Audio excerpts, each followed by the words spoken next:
नमस्कार, मैं अमन मिश्रा स्वागत करता हूं आपका अपने इस चैनल पे।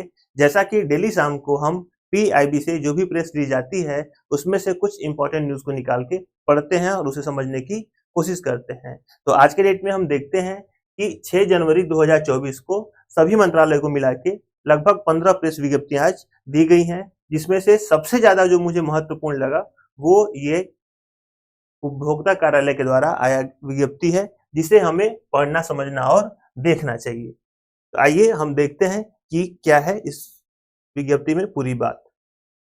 भारत को मानकों का अग्रणी होना चाहिए, ऐसा कहा पीयूष गोयल जी ने।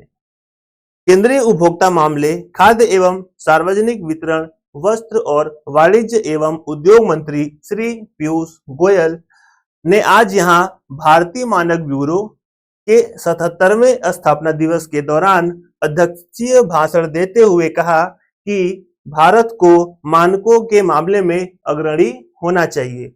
बीआईएस ने उद्योग और अंतर्राष्ट्रीय व्यापार संवर्धन विभाग के साथ मिलकर इस अवसर पर संयुक्त रूप से भारत में गुणवत्ता परितंत्र को मजबूत करने पर संवाद कार्यक्रम का आयोजन किया। केंद्रीय मंत्री ने कहा कि बीआईएस को मानकों को सिर्फ अपनाने वाला बनकर नहीं रहना चाहिए। उन्होंने कहा कि मानकों को जहां भी संभव हो, जैसे लिफ्ट या एयर फिल्टर या चिकित्सक आइटम, सबको अंतर्राष्ट्रीय मानकों के अनुरूप बनाया जाना चाहिए। उन्होंने आगे कहा कि हितधारकों के साथ विचार विमर्श बढ़ाते हुए और उद्योग प्रतिनिधियों को शामिल करके इसे हासिल किया जा सकता है। श्री गोयल ने आभूषणों की हॉल मार्किंग में बीआईएस के प्रयासों की सराहना की और बताया कि अनिवार्य हॉल मार्किंग 343 जिलों में हो रही है। प्रतिदिन 4.3 लाख से अधिक वस्तुओं को हॉल मार्क किया जाता है और लोग जो आभूषण खरीद रहे हैं, उनमें से 90% आभूषण हॉल मार्क वाले होते हैं। केंद्रीय मंत्री श्री गोयल ने कहा कि 2014 तक 106 उत्पादों में केवल 14 गुणवत्ता नियंत्रक आदेश यानी कि QCO थे, लेकिन अब 672 उत्पादों में कुल 156 QCO हैं। श्री गोयल ने कहा कि 90% QCO पिछले कुछ वर्षों में आए, जब प्रधानमंत्री श्री नरेंद्र मोदी ने देश का नेतृत्व किया। खिलौनों के बारे में उन्होंने कहा कि QCO के कारण 2015 की तुलना में 2023 में खिलौनों के आयात में 52% की गिरावट दर्ज की गई है, जिनमें गुणवत्ता को सबसे ऊपर रखा गया है। उन्होंने कहा कि QCO को लगभग 2500 से अधिक वस्तुओं पर लागू किया जा रहा है, जो उच्च मानक वाली वस्तुओं और सेवाएं प्रदान करके गुणवत्ता के प्रति हमारी प्रतिबद्धता को दर्शाता है।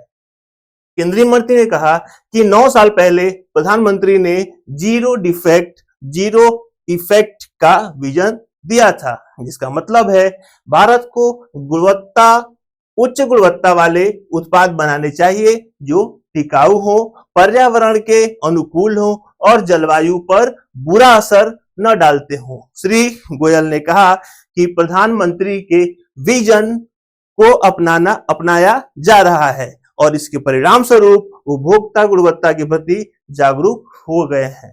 उन्होंने प्रधानमंत्री का हवाला देते हुए कहा कि दशकों से भारत गुणवत्ता के लिए विदेशी मामलों पर निर्भर रहा है। अब भारत की गति और प्रगति हमारे अपने मानक से तय होगी।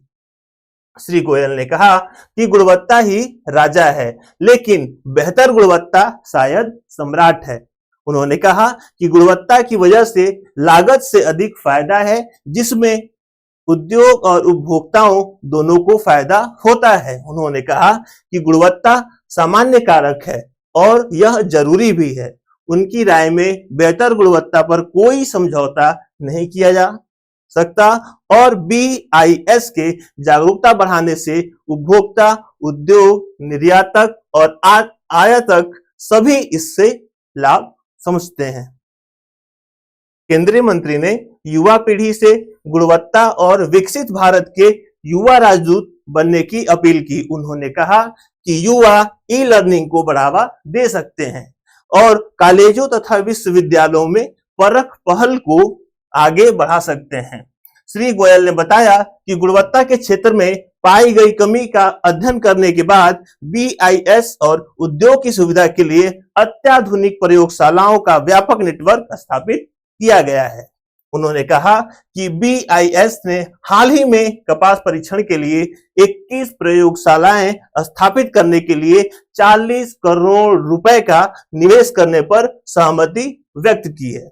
उन्होंने उद्योग जगत का आह्वान करते हुए कहा कि जिन क्षेत्रों में परीक्षण की जरूरत है उन्हें लेकर आगे आए। उन्होंने बताया कि बीआईएस के पास पर्याप्त धन है और उनसे बेहतर वितरण के लिए पारदर्शी परितंत्र और उच्च निगरानी सुनिश्चित करने को कहा।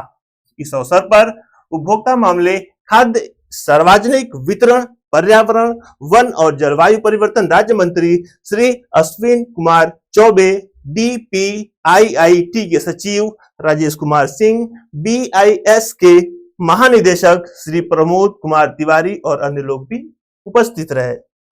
मानकीकरण से जुड़े विभिन्न क्षेत्रों के विशेषज्ञ, नीति निर्माता, उद्योग पेशेवर, उपभोक्ता समूह, शिक्षाविद, विभिन्न उद्योगों एवं संघ के प्रतिनिधि, अग्रणी निर्माता, व्यापारी, विशेष आमंत्रित सदस्य और उपभोक्ता मामले, खाद्य एवं सार्वजनिक वितरण मंत्रालय और डीपीआईआईटी के प्रतिनिधि भी इस कार्यक्रम में शामिल हुए।